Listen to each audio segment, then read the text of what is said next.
Голем интерес од граѓанските организации за информативната сесија и обуката за начинот на аплицирање на јавниот повик од општина Куманово за поднесување предлог проекти во рамките на регионалната програма за локална демократија во Западен Балкан 2.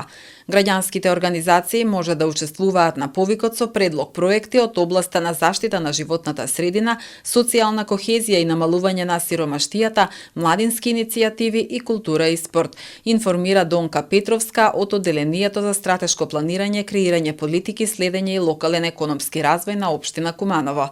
Проектот Регионална програма за локална демократија е финансиран од страна на Европската унија и се имплементира од UNDP во партнерство со општина Куманово.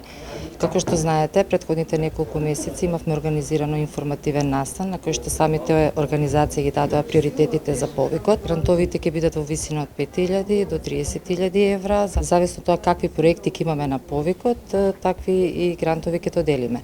Секако граѓанските организации покажа голем интерес и се надеваме дека ќе имаме заеднички успешна и плодна соработка. Сите податоци за повикот можете да ги најдете на веб страницата на општина Куманово, заедно со 12 анекси кои се склоп на овој повик.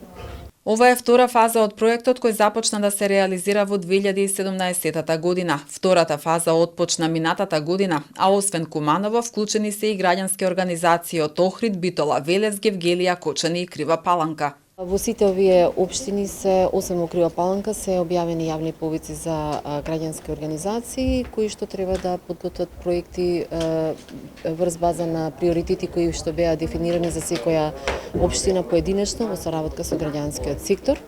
Инаку, регионалната програма за локална демократија во Западен Балкан 2 е проект кој е финансиран од Европската унија, а го спроведува програмата за развој на Обединетите нации UNDP во 6 земји во регионот, покрај Македонија. Проектот се спроведува и во Босна и Херцеговина, Црна Гора, Србија, Косово и Албанија.